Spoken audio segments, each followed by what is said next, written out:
Bonjour, merci d'être là. On m'annonce en régie que vous êtes 350 à être connectés. Merci, c'est sympa. Le sujet dont je vais vous parler s'affiche, Recréons de l'envie. En fait, c'est le sujet d'un livre que j'ai écrit et qui est sorti l'année dernière chez Duno.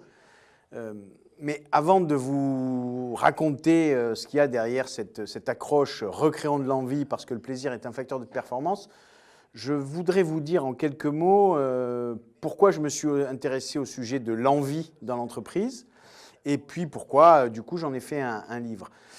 Ça fait à peu près 25 ans que je fais un métier de conseil auprès d'entreprises grandes, petites, sur des sujets de transformation d'entreprise, de mobilisation des ressources humaines, de management des hommes. Et ce qui me frappe, c'est qu'aujourd'hui, il y a un paradoxe entre le fait que les entreprises investissent beaucoup d'argent sur les sujets de ressources humaines. Les budgets formation sont en augmentation, la question du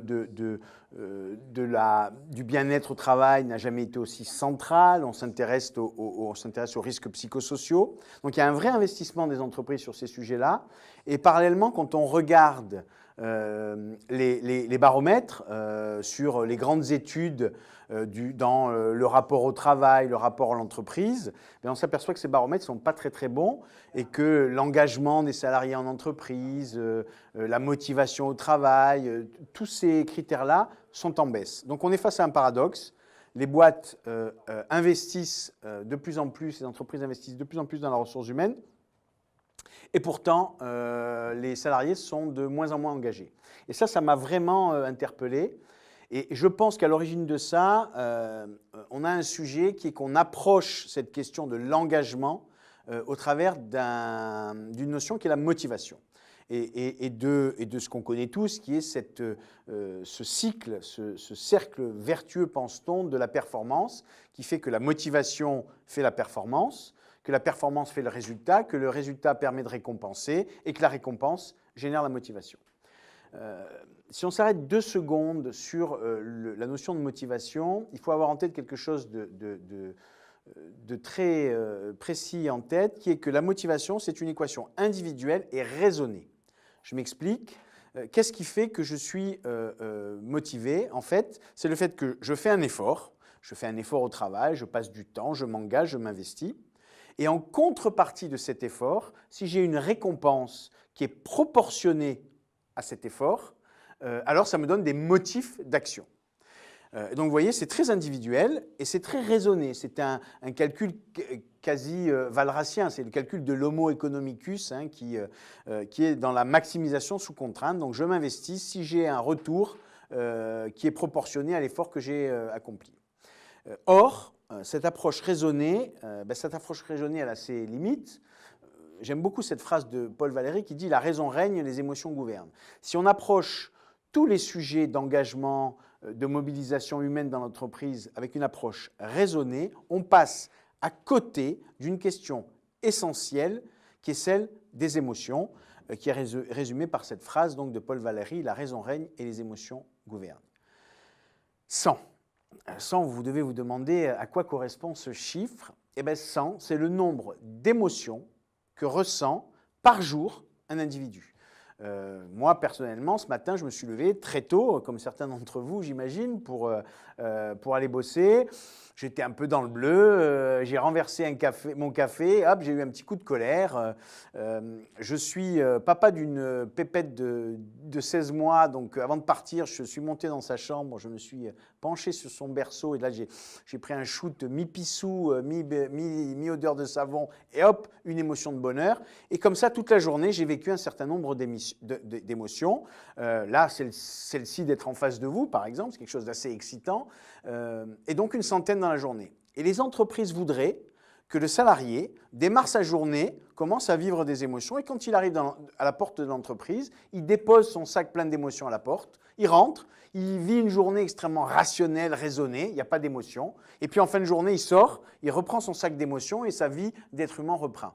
Non, bien évidemment, ce n'est pas comme ça et les émotions sont présentes dans les entreprises. Donc on a 2 façons de réagir par rapport à ça. Soit on les prend en compte, on considère qu'elles sont constitutives de la manière dont les individus s'engagent au travail, ou alors on décide de les nier.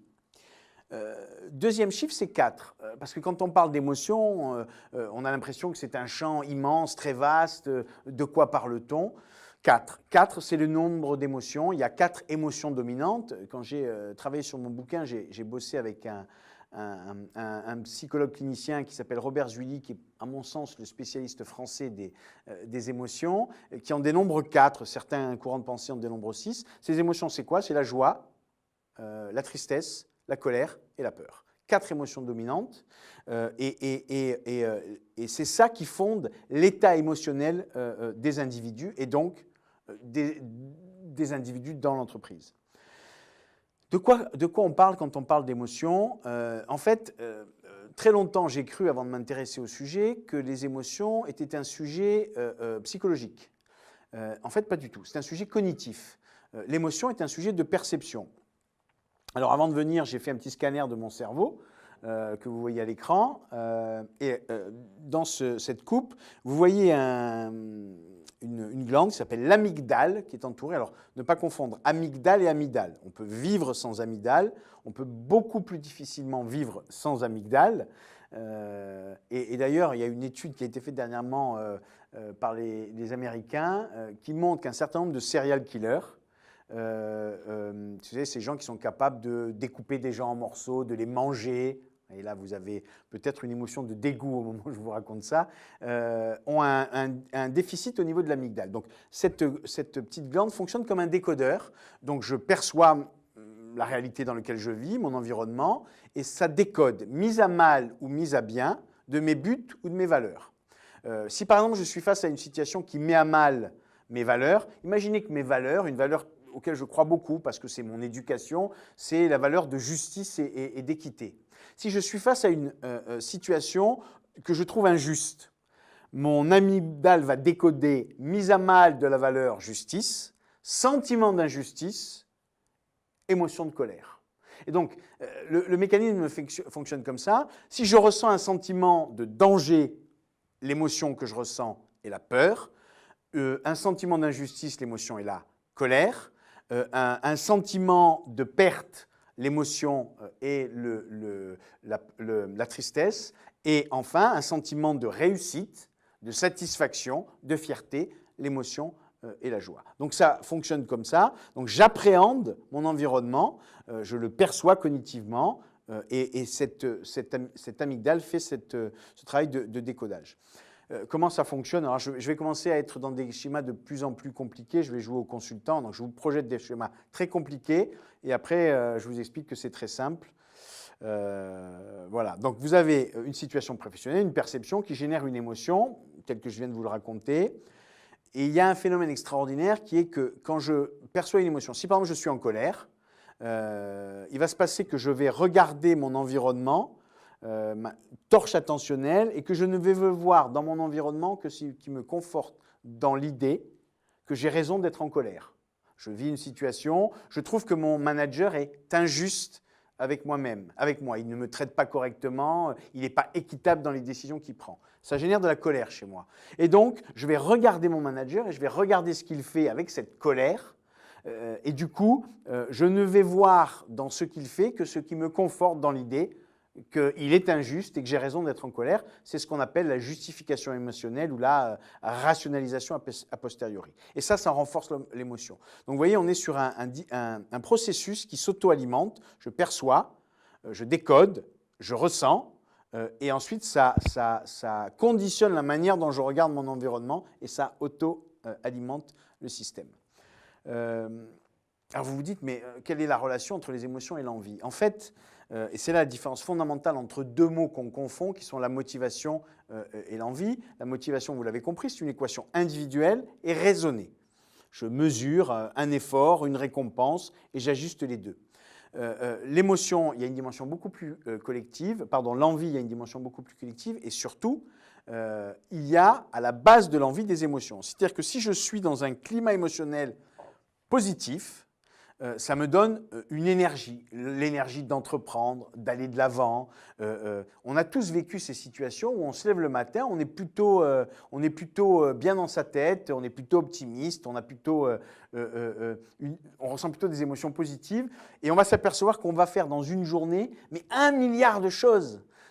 Alors que parfois on se lève le matin, c'est pas ça, on a un peu le blues, on est un peu déprimé et on va se traîner toute la journée et avoir beaucoup de mal à faire tout ce qu'on a à faire. Donc, à l'origine de l'envie, de cette envie d'entreprendre, de se surpasser, d'aller de l'avant, il y a les émotions positives que l'on ressent. Et pour aller plus loin dans mon propos, et ce n'est pas moi qui le dis, c'est la Harvard Business Review, et on ne peut pas taxer le Harvard d'être une école qui est partisane sur ces sujets-là. Ils ont compilé un certain nombre d'études, de surveys, de baromètres, et ils ont fait apparaître ces chiffres qui pour moi sont probants, c'est-à-dire qu'un collaborateur qui évolue dans un climat émotionnel positif, il est 3 fois plus inventif, il a une productivité supérieure de 30%, il réalise 1/3 de ventes supplémentaires et ça génère 2 points de satisfaction qui est en plus. Je m'explique, il est 3 fois plus inventif. Pourquoi? Parce que quand vous êtes dans une émotion positive, vous n'avez pas d'aversion au risque, vous n'avez pas peur, donc vous êtes prêt à oser des choses que vous n'oseriez pas si votre émotion dominante est la peur, par exemple. Vous avez envie d'aller vers les autres et c'est en allant vers les autres et en échangeant qu'on est plus inventif. Donc ça génère de l'inventivité, de la créativité.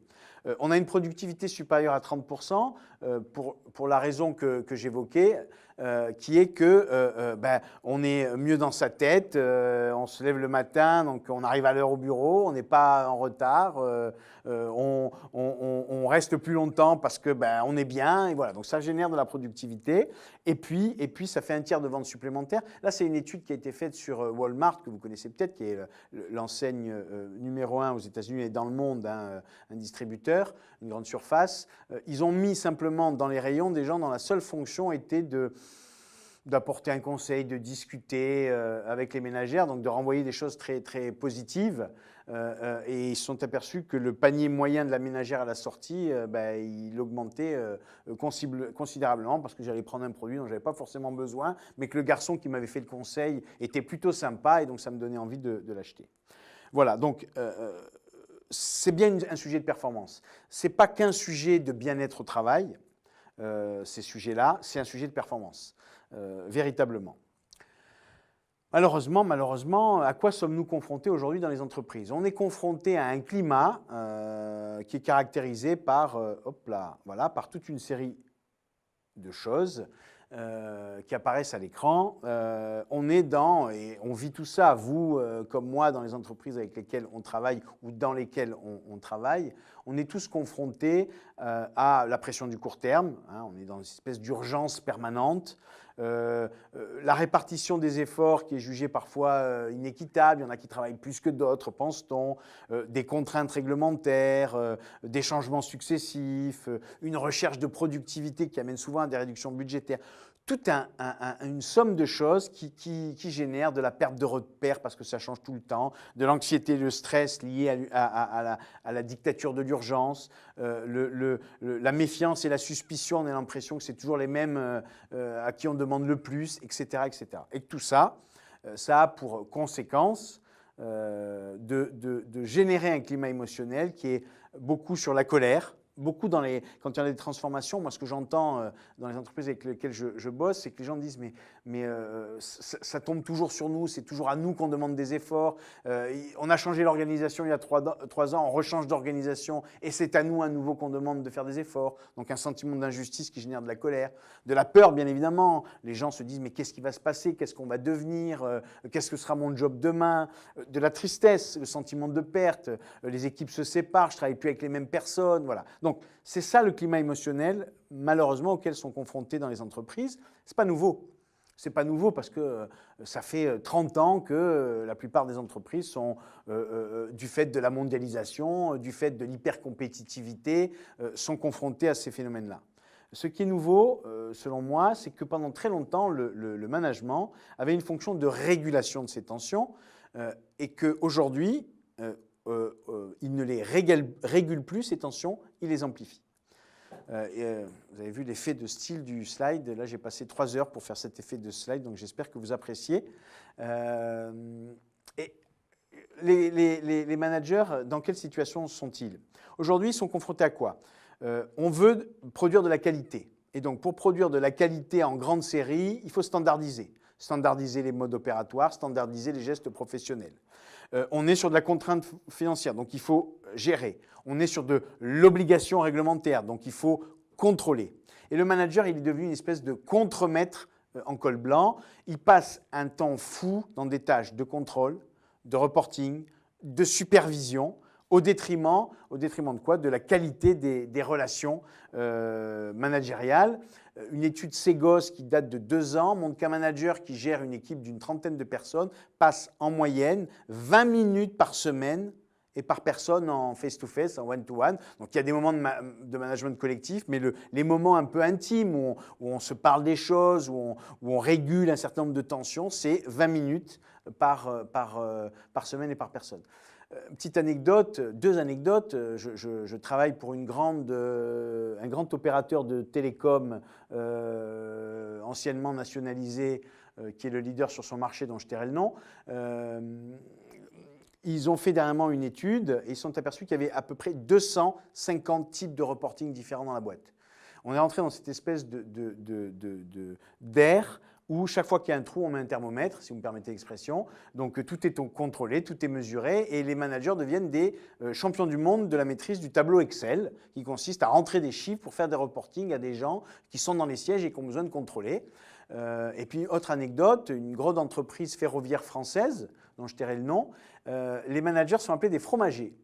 Alors je me dis, mais pourquoi vous les appelez des fromagers? Et les gars disent, parce qu'ils passent leur temps à faire des camemberts. Donc, ils font des slides avec des camemberts et des pourcentages. Donc, les équipes les appellent des fromagers. Donc, on a un vrai sujet, c'est que le manager régulateur, aujourd'hui, il est superviseur, il est contrôleur, il fait du reporting et il ne passe plus assez de temps pour réguler toutes ces tensions avec ses équipes. Ça, c'est le moment de publicité. Donc, c'est l'ouvrage dont je viens de vous parler, L'envie d'une stratégie quand l'enthousiasme stimule la performance. L'idée, elle est simple, c'est que je suis convaincu que le succès dépend de l'humeur, que l'efficacité est une affaire d'enthousiasme et que le plaisir et la performance sont faits pour s'entendre. Et même Bolloré, fils, y croit puisqu'il a préfacé mon bouquin. Dans ce bouquin, je parle de quoi? Je parle de ce que j'appelle l'écosystème de l'envie. Alors voilà, c'est un schéma un peu compliqué, mais que je vais vous expliquer très, très simplement. Ce que j'appelle l'écosystème de l'envie, c'est que pour recréer de l'envie, c'est-à-dire finalement générer un climat émotionnel positif dans les entreprises, c'est une responsabilité partagée. Il y en a pour tout le monde. C'est une responsabilité de dirigeant, c'est une responsabilité de manager, c'est une responsabilité des communicants et c'est bien évidemment une responsabilité de la fonction RH, bien évidemment. Et donc chaque code couleur correspond à un des acteurs. Je vous laisse deviner lesquels. Alors, je ne vais pas passer en revue tout, déjà parce qu'on se retrouvera le 28 et le 29 septembre, j'espère, pour ce rendez-vous RH annuel où j'aurai l'occasion de vous raconter tout ça en détail. Mais disons que c'est un petit extract et je vais pointer 2-3 des sujets par rapport à ce schéma. D'abord, le projet utile. J'ai la chance de conseiller un certain nombre de patrons de grandes boîtes, CAC 40 ou middle market. Et moi, je développe aujourd'hui un discours qui est parfois surprenant pour eux, mais qui commence à entendre, qui est la finalité d'une entreprise n'est pas de faire du profit. Voilà. Si on pense que la finalité d'une entreprise est de faire du profit, on se trompe.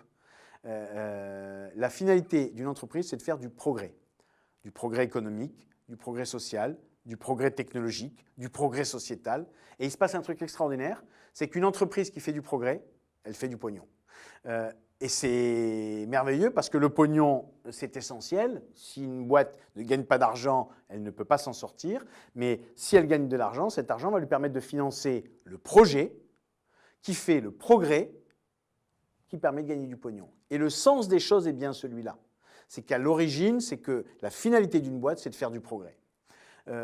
C'est vachement important parce qu'un dirigeant qui dit « moi, mon sujet, c'est de faire du progrès et ça va générer du profit », il a un rapport au temps qui est complètement différent. Il n'est pas dans les trimestriels, je parle des boîtes qui sont cotées en bourse par exemple, il n'est pas dans l'urgence des trimestriels qui tombent et qui font le niveau de son cours d'action en bourse. Il s'inscrit dans un temps beaucoup plus long. Il est dans une logique où son discours n'est pas un discours qui est uniquement centré sur les bits et le CAPEX, mais bien sur le progrès que l'entreprise est là pour générer. Derrière l'idée du projet utile, il y a le métier utile. Parce que si je travaille dans une boîte où je me dis il y a un projet utile, avec derrière la nécessité bien évidemment de gagner de l'argent, je regarde mon métier différemment. Vous connaissez certainement l'histoire des tailleurs de pierre, de ce premier tailleur de pierre à qui on disait mais qu'est-ce que tu fais? Et il disait mais moi je tape sur un burin. Le deuxième auquel on posait la même question disait ben, je taille une pierre. Le troisième répondait je construis un pont. Et le quatrième disait je relie les hommes entre eux. Et ils font tous le même geste technique, ils font tous le même métier. Ils n'ont pas intégré la finalité de ce qu'ils font de la même façon. Et moi, je fais l'hypothèse que celui qui, chaque fois qu'il vient bosser le matin, ne tape pas sur un burin, ne taille pas une pierre, mais construit un pont pour relier les hommes, a une envie dans son travail qui est beaucoup plus forte. Et ça, c'est un des boulots, notamment du management, que sans cesse de remettre du sens, ce que j'appelle la contribution utile, à quoi vous contribuez et en quoi vous apportez votre pierre à l'édifice. Le discours enthousiasmant, c'est extrêmement important puisque, comme vous l'avez compris, l'émotion est quelque chose de cognitif. Imaginez que je vous dise ceci. Ne pensez pas à un éléphant. Au moment où je vous dis ne pensez pas à un éléphant, vous pensez à un éléphant. Pourquoi? Parce que nous sommes ainsi construits que pour se représenter la négation de quelque chose, il faut qu'on se représente la chose et qu'on essaye de la nier. Donc quand je vous dis ne pensez pas à un éléphant, vous pensez à un éléphant, vous essayez de faire sortir l'éléphant de votre tête, sauf que comme un éléphant, ça prend beaucoup de place, vous n'arrivez pas à le faire sortir de votre tête. Quand Frédéric Oudéa, garçon que j'adore au demeurant, patron de Société Générale, dit « la Société Générale n'est pas en danger », et là on se dit « waouh, ça va mal à la Société Générale », parce que le mot qui claque, le mot qui brille, c'est « danger ». Et on ne s'en rend pas compte, mais on passe notre temps, nous communicants, nous managers, nous RH, à utiliser des mots qui sont générateurs d'angoisse, de stress. J'en ai pris 3, ne soyez pas inquiets. C'est donc qu'il doit y avoir des raisons d'être inquiet, si vous me demandez de ne pas l'être. Oublie un peu tes problèmes. Vous voyez, quelqu'un arrive le matin au boulot, on sent qu'il n'a pas la grande forme, mais on dit « allez, oublie tes problèmes ». Mais au moment où je lui dis « oublie tes problèmes », ces problèmes, bien évidemment, ressurgissent et il les a dans la tête. Cette phrase que j'ai entendue dans la bouche d'un DRH, « je ne m'oppose pas à sa promotion ». Vous voyez à quel point il a envie que la personne soit promue puisqu'il ne s'oppose pas à sa promotion. Et puis voilà, les maladresses du langage qui sont ceux des managers parce que ils ne savent pas toujours bien faire. Ce n'est pas grave. Dire à quelqu'un qui est dans un état émotionnel négatif, qui n'y arrive pas, ce n'est pas grave, c'est un déni de son état. On minimise son état. Si c'est grave, j'y arrive pas, je suis un peu angoissé, j'ai un peu peur. On ne peut pas me dire que c'est pas grave. Moi, je le ressens comme quelque chose de très grave. Fais un effort.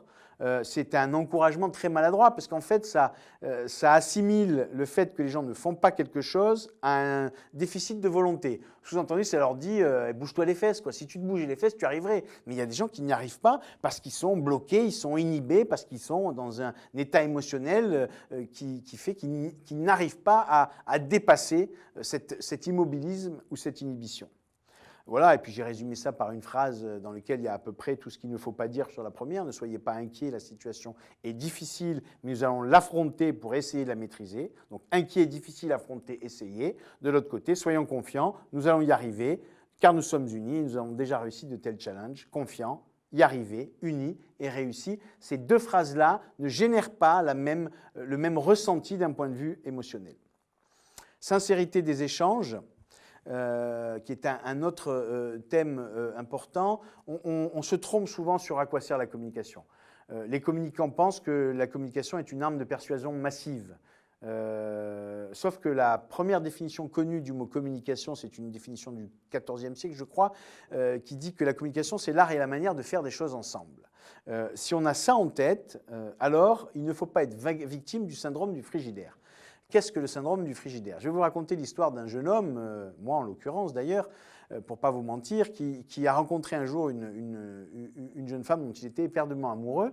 Et ça se passait super bien, on se parlait beaucoup. Chaque fois qu'on rentrait le soir, on se racontait nos vies, notre journée. Voilà. On avait une communication riche, intense. Et puis, on sait tous ce que c'est. Au fil du temps, la communication est devenue plus fonctionnelle. Chérie, qu'est-ce qu'on mange ce soir? Ta mère vient dîner dimanche, avec une petite inquiétude dans la voix. Et puis, moins ça va, moins on se parle. Et puis moins on se parle, un jour on colle des post-it sur le frigidaire, donc n'oublie pas d'acheter le pain, voilà. Ou en partant, on colle un petit post-it sur lequel il est marqué « Je rentrerai plus tard ce soir ». Alors je suis désolé, mais pour ceux qui m'écoutent et qui sont arrivés au stade du frigidaire ou du SMS avec leur conjoint ou leur épouse, désolé de vous dire que c'est fini pour vous, hein, il faut vite vous séparer. Parce que qu'est-ce qui se passe un jour? Vous rentrez dans votre cuisine, il n'y a plus de frigidaire. Votre femme est partie avec le frigidaire et puis les enfants et puis tout d'ailleurs. Et ça dit quoi? Ça énonce un principe qui est le suivant, c'est que la communication, la richesse de la communication doit être inversement proportionnelle à la qualité de la relation. Or, ce n'est pas ça ce qui se passe. Les gens avec lesquels je m'entends bien, je leur parle beaucoup et je suis content d'être avec eux. J'échange énormément. Et tous les gens qui m'emmerdent, que je trouve pas sympas, avec lesquels j'ai des tensions, avec lesquels je me suis engueulé la veille, qu'est-ce que je fais? Je les évite dans les couloirs. Au contraire, je n'ai pas envie de leur parler. Alors même que plus j'ai de tension avec quelqu'un dans la relation, plus je dois mettre des mots M-O-T-S sur les mots M-A-U-X. Et c'est dans cette capacité que j'ai à recréer un lien au travers du dialogue, que je vais reconstruire une relation de qualité qui est génératrice d'émotions positives dans une équipe. Générosité des liens, autre sujet. Je me suis intéressé, quand j'ai écrit ce livre, à un auteur qui est très peu connu, je crois qu'il doit y avoir 112 personnes dans le monde qui le connaissent, qui s'appelle Marcel Mauss, qui est un anthropologue, qui est un contemporain de Lévi-Strauss, qu'on connaît un peu plus. Et Marcel Mauss a étudié, son sujet c'était le lien entre relations sociales et transactions économiques.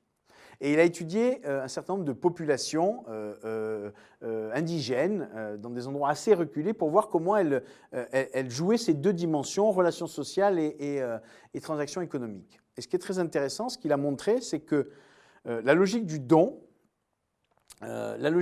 était à l'œuvre. Je m'explique, je suis chef de village et j'ai un problème de récolte. Je n'ai pas eu de récolte suffisante pour nourrir tout mon village. Je vais voir le chef du village d'à côté et je lui dis, écoute, est-ce que tu peux me donner une partie de ta récolte? Et si tu me donnes une partie de ta récolte, j'accepte l'idée d'être en dette. Donc je te devrai. Et l'autre en face me fait confiance et se dit qu'un jour, il aura un retour. Ce n'est pas ce qui est à l'œuvre. Et donc, vous voyez que la transaction économique gère un lien social, puisque la transaction économique, qui est faite sur le don et le contre-don plus tard, fait qu'on reste en lien socialement. Or, aujourd'hui, nos sociétés sont construites sur la contrepartie. La contrepartie, c'est quoi? C'est je te donne quelque chose, en contrepartie, tu me donnes autre chose. Ce que tu me donnes est d'égale valeur, nous sommes quittes, nous n'avons plus besoin d'avoir de lien. Et ça tue l'idée de solidarité dans les équipes. Parce que si vous voulez être dans une équipe qui est soudée, qui est solidaire, il faut être sur la logique du don et du contre-don. Et il y a plein de petites choses pour fonder la relation professionnelle sur le don réciproque. Je te file une information, moi j'attends rien en retour, je te donne un coup de main, je te donne un conseil, je te donne des encouragements, des marques de sympathie. Moi j'ai un critère très très fort pour savoir si l'ambiance est bonne dans mon équipe. Je ne l'ai pas dit, mais je gère en direct une équipe d'une 50aine de personnes. C'est le soir, quand il y en a 2 ou 3 qui sont à la ramasse, qui n'ont pas fini leur boulot, est-ce que tout le monde s'en va en leur disant « bon courage » ou est-ce qu'il y en a quelques-uns qui restent et qui vont prendre un peu de leur temps pour leur donner un peu de leur temps pour qu'ils finissent plus tôt? C'est ça la logique du don et du contre-don. Et notamment dans mes critères de recrutement, il y a quelque chose qui est essentiel, c'est que je regarde si les gens que je recrute ont eu dans leur parcours quelque chose qui est du domaine du caritatif, de l'associatif. Donc cette capacité à être dans le don et dans le contre-don. Fierté de réussir.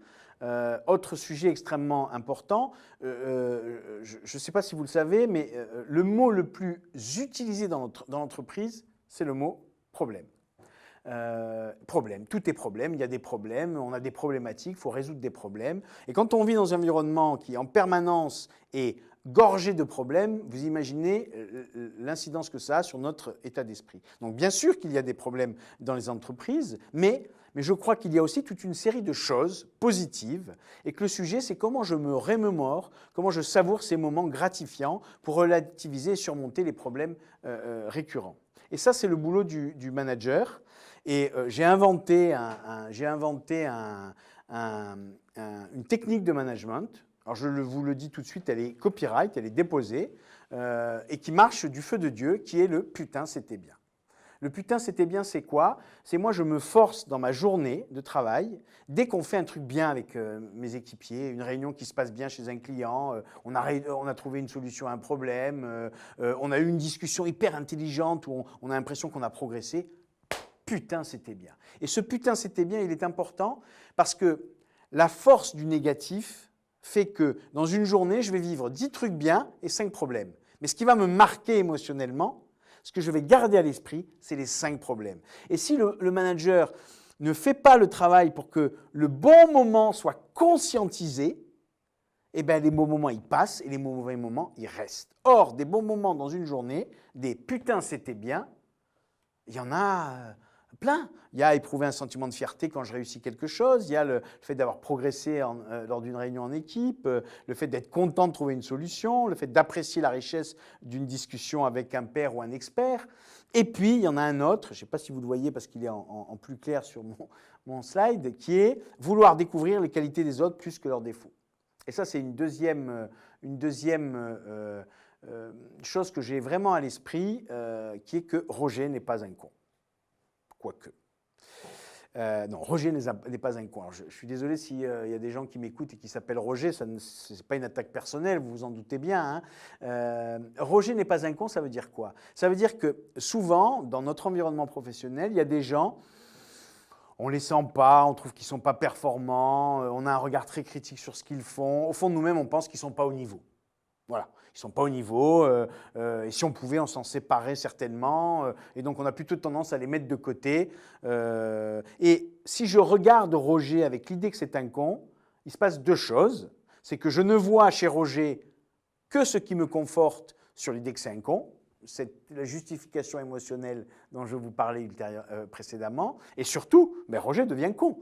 Parce que si les gens qui m'entourent passent leur temps à me regarder comme si j'étais quelqu'un qui n'était pas au niveau, je ne suis pas au niveau. Et donc moi, je fais un truc avec mes équipes qui est tout bête, qui est la chose suivante. C'est, je leur dis, vous prenez, je suis donc vice-président d'Avas, qui est une très grande boîte, on est 600, je leur dis, vous prenez dans la boîte les 2 ou 3 personnes que vous sentez le moins. Et vous allez passer une semaine à les regarder différemment. Pendant une semaine, vous n'allez pas les regarder en pensant que ce sont des cons ou qu'ils ne sont pas intelligents. Vous allez chercher leurs qualités. Et il va se passer un truc extraordinaire, c'est qu'à la fin de la semaine, vous allez percevoir que ces gens-là, ils ont des qualités. Alors ça ne va pas vous faire les aimer plus, parce que ce n'est pas le sujet, mais ça va vous permettre de mieux travailler avec eux, parce que vous direz, mais finalement, ils ne sont pas si cons que ça.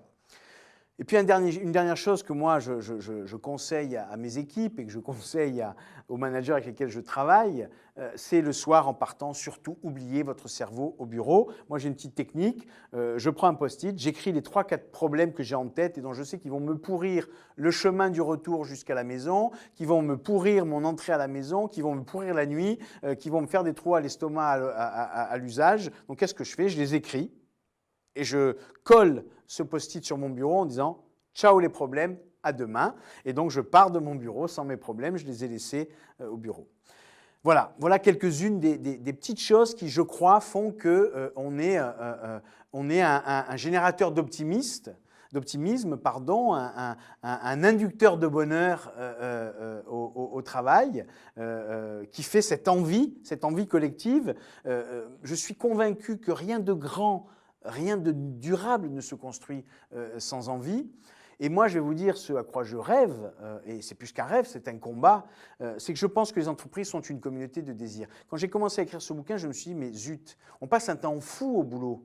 On arrive tôt le matin, on part tard le soir, parfois on bosse le week-end, on passe des années dans l'entreprise, on bosse avec des gens, donc constitue une communauté. Il ne peut pas en être autrement. Les gens avec lesquels on bosse ne sont pas des étrangers. Donc il y a une logique de communauté. Mais de quelle communauté parlons-nous? Je pense qu'aujourd'hui, les entreprises ne sont plus des communautés d'intérêt. Pendant très longtemps, elles ont été des communautés d'intérêt. Aujourd'hui, on voit bien, il y a un grand débat sur le salaire des patrons, la répartition de la richesse entre les salariés et les actionnaires. Donc oui, elles sont des communautés d'intérêt, mais un intérêt qui est un terrain de lutte,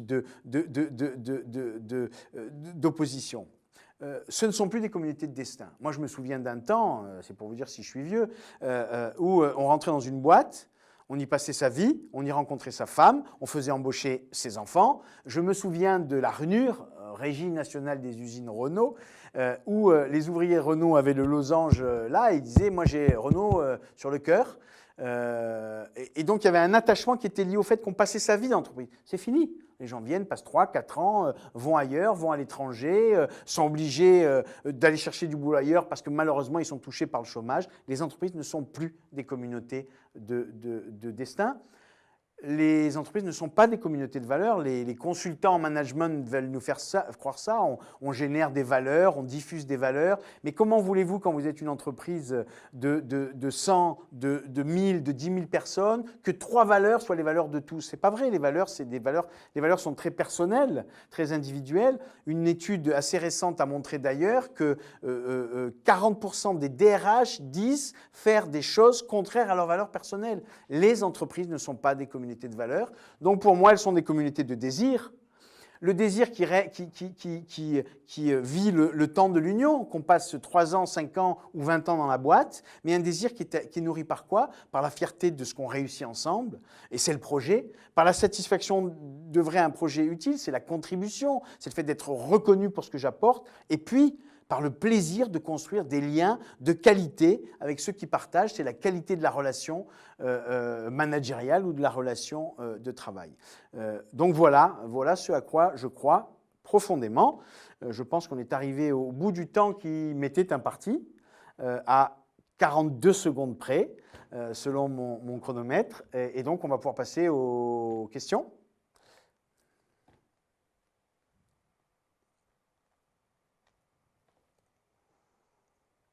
Alors j'ai des questions qui s'affichent, je peux répondre. J'ai Sissi qui me dit comment dire à son patron qui génère un tas de comportements négatifs. Waouh, belle question.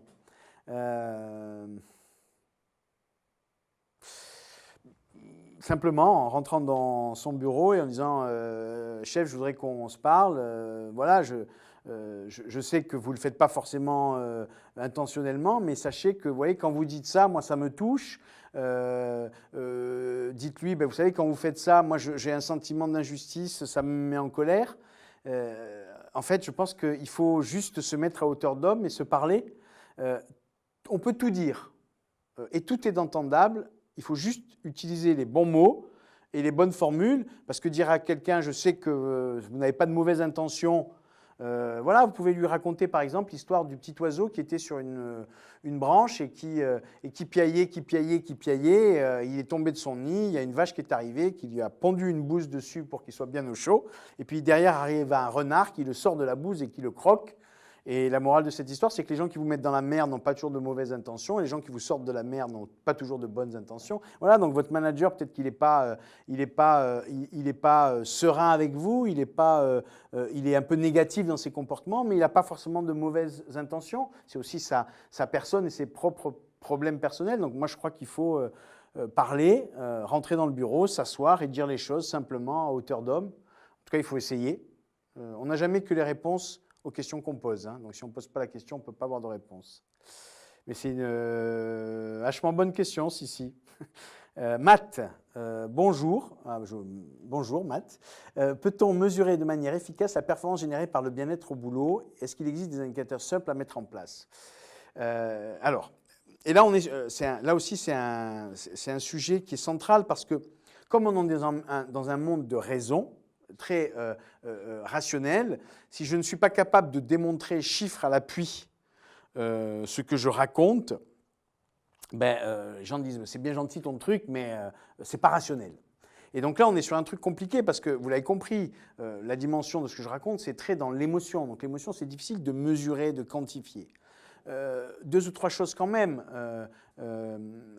Quand vous voyez les indicateurs que je vous ai montrés, il y a plein d'études qui le montrent. Donc allez chercher dans les études, il y en a plein qui disent ces chiffres-là. L'absentéisme, le niveau d'absentéisme, le niveau de maladie, le niveau d'accident au travail, le turnover dans les boîtes. On sait que tous ces indicateurs, qui sont des indicateurs RH, sont des indicateurs avancés d'une forme de mal-être au travail. Le BIT, un Bureau international du travail, a chiffré en 2014 à 8,5 milliards le coût de l'absentéisme dans les entreprises. Pourquoi en France sommes-nous les plus gros consommateurs d'anxiolytiques ? Alors qu'on vit quand même dans un pays, et voilà. Donc c'est plutôt des indications que des indicateurs chiffrés. Je ne vais pas vous mentir, je n'ai pas ces indicateurs magiques, mais toute une série d'indications qui montrent quand même que ça a des conséquences concrètes sur la performance au travail. Voilà. Y a-t-il d'autres questions ? Je vais vous faire un petit aveu, je ne sais pas comment vous êtes à me regarder, mais c'est un truc extrêmement déboussolant pour moi parce que moi je suis un garçon digital. Moi je suis très digital, mais je suis dans la vie physique. Et donc j'ai l'habitude de faire des conférences, il y a des gens devant moi, ils se marrent, ils rigolent, ils font la gueule, ils sifflent, vous voyez. Et là j'ai un gros œil de caméra. Donc merci à Sissi, merci à Matt. Je me sens beaucoup moins seul. Ah, Sissi. Bien que le mal-être au travail soit connu, peu de managers et peu d'entreprises revoient leur comportement, le burn-out dans les gènes des cadres. Comment faire changer cela ? Alors, oui, c'est vrai. Enfin, pourquoi ? Parce qu'on touche à quelque chose de très intime. Qu'un manager accepte de se dire « zut », pour ne pas dire « merde », ce sont mes propres comportements qui génèrent ça. C'est une remise en question qui est fondamentale et qui est très difficile à faire. Moi, je ne vais pas vous mentir, hein, pour en arriver à me dire que mon seul projet dans la vie, c'est d'être heureux et à revoir totalement mes comportements, il m'a fallu un divorce, une thérapie. Voilà, c'est un vrai travail sur soi pour progresser. Par contre, je pense qu'il y a une vraie responsabilité de la fonction RH. Je pense que le jour où on arrêtera de former, quand on fait de la formation management, de former les managements aux techniques, méthodes et outils du management, et qu'on les formera à l'intelligence émotionnelle, à la capacité à réguler les émotions, à un vrai travail qu'ils devront faire sur eux-mêmes, peut-être qu'on aura progressé. Donc moi, un des combats que je mène, c'est un combat avec les DRH sur le thème de « ne nous trompons pas sur les sujets de formation des managers ». La question, c'est la question de l'intention. Si mon intention est bonne quand je manage, finalement, mon management, il est humainement bon et donc il permet de la performance.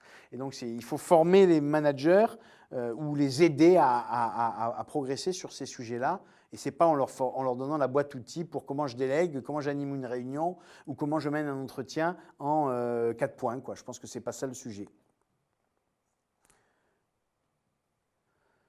Voilà. A-t-on d'autres questions ? Oui, j'étais en train de dire que je me sentais un peu seul, mais finalement pas, grâce à Sissi. Y a-t-il d'autres questions ? Oui, on me dit qu'il y a d'autres questions. Parce que vous ne voyez pas, mais il y a plein de gens autour de moi qui me font plein de signes, qui me montrent des pancartes avec du temps qui passe. Donc, la question s'affiche. Bubu. Moi, j'adore vos pseudos. Hein. Bubu. L'envie des managers est-elle décuplée par le management transversal ? Alors, j'imagine que derrière management transversal, vous dites management de projet. Alors oui et non. En fait, on a 2 cas de figure. Moi, j'observe ça dans les boîtes. Il y a des managers qui sont hyper enthousiastes à l'idée de sortir un peu du cadre, quoi, de ne pas toujours être sur le même truc, je fais toujours la même chose. Et à un moment donné, j'ai la possibilité, parce que je manage un projet, je travaille avec une équipe en transversale, ça m'ouvre des perspectives et ça me refile un coup de booster. Et puis, il y a des managers qui sont terrorisés. Souvent, c'est les managers dont l'émotion dominante est la peur. Donc, ils ont une très grande aversion au risque. Et donc, il se passe un truc qui est inverse, c'est qu'à partir du moment où vous leur dites « va explorer un champ des possibles, va travailler avec des gens avec lesquels tu n'as pas l'habitude de bosser », ils sont terrorisés. Et donc, en fait, ça ne décuple pas leur envie, bien au contraire, ça l'inhibe. Et donc, c'est intéressant de voir comment le management transversal, le management par projet, est soit un accélérateur, suivant la personnalité ou le profil émotionnel, soit au contraire un inhibiteur.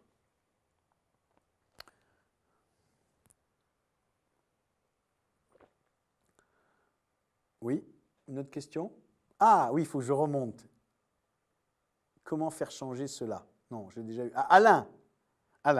Alain, il est vrai que le facteur désir devient de plus en plus important pour les nouvelles générations. C'est bien vrai, mais comment peut-on lutter en termes d'employabilité face à l'attractivité des grands groupes? Ben, Alain, la réponse est dans la question. J'étais hier, je ne vais pas dire le nom du groupe parce que voilà. J'étais hier, j'ai fait une présentation hier dans un très très grand groupe, leader mondial de son secteur, sur la question de la marque employeur. Et j'ai présenté les résultats d'un certain nombre d'études qui disent toutes la même chose, c'est que les générations Y, mais encore plus les Z, donc ceux qui ont une vingtaine d'années, et les millennials, qui sont les jeunes qui ont aujourd'hui 16 ans, qui sont nés en 2000, qu'est-ce qu'ils attendent des boîtes? Ils attendent du fun, ils sont dans la logique du plaisir. Ça ne veut pas dire qu'ils ne veulent pas faire des choses utiles et intéressantes, mais ils sont dans cette logique du plaisir. Ils ont envie d'être dans un environnement qui est plutôt bienveillant.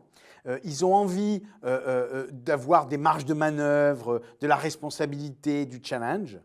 Or, les grosses boîtes, c'est le contraire de ça. Les très grosses boîtes, c'est la norme, c'est très hiérarchisé, c'est pas toujours très fun dans la culture. Et moi, ce que je trouve extraordinaire, c'est qu'aujourd'hui, les boîtes du middle market, les petites boîtes, elles ont des attributs qui offrent ça. Quand vous prenez, comment s'appelle cette marque de gâteaux et de laitage, Augustin et Michel et Augustin. Prenons Michel et Augustin. C'est une petite boîte, ils sont 100.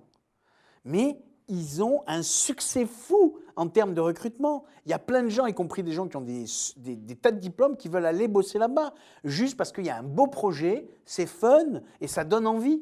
Dans le classement Universum, qui vient de sortir, Blablacar apparaît à la 30e place des entreprises les plus désirées par les écoles de commerce. Y compris les gens qui sortent d'HEC, qui disent « mais Blablacar, putain, ça a l'air super sympa ce truc-là ». Donc, c'est fantastique. Aujourd'hui, les petites boîtes peuvent jouer à armes égales avec les grandes parce qu'elles offrent des choses que les grandes ne sont pas capables d'offrir. Phil, quand son patron n'a plus aucune reconnaissance envers les travail accomplis, qu'on lui fait remarquer à plusieurs reprises sans qu'il ne tienne aucun compte, quelle solution à part changer d'entreprise? La réponse est dans la question. Moi, j'ai mis longtemps pour comprendre ça et quitter ma femme. C'est l'histoire du frigidaire. Mais je crois qu'à un moment donné, quand on est dans une situation… Il y a une phrase que j'aime beaucoup, qui n'est pas de moi, qui est du DRH de Danone, qui disait on rejoint une entreprise, on quitte un manager. C'est complètement ce que tu dis, Phil, en fait. C'est qu'à un moment donné, on rejoint une boîte parce que c'est sympa, on se dit il y a un projet. Et puis à l'usage, on vit avec un manager. Et puis le manager, il ne nous donne plus envie, quoi. Et donc à ce moment-là, il faut se mettre à chercher ailleurs. Et puis moi, je considère qu'on est maître de son destin, maître de sa vie. Et si à un moment donné, ça ne marche pas du tout avec cette manager, soit il faut essayer de changer de service, changer d'équipe, et si ce n'est pas possible, il faut partir. Parce que vu le temps qu'on passe au travail, on ne peut pas se permettre d'être malheureux et d'avoir des trous à l'estomac, quoi. Je le répète, je le dis, on n'a qu'un projet dans la vie, c'est être heureux, et on ne va pas au travail pour se pourrir la vie. On va au travail pour qu'au contraire, ça soit épanouissant et que ça vienne enrichir ce projet bonheur. Alors là, les messieurs derrière me disent qu'il faut que je vous regarde parce que vous êtes là. J'ai du mal parce qu'en fait, ce que je vois, c'est une caméra, pas mal, mais sans plus, vous voyez. Autre question? Non, on a terminé. Merci à Sissi, Alain, Bubu, Phil.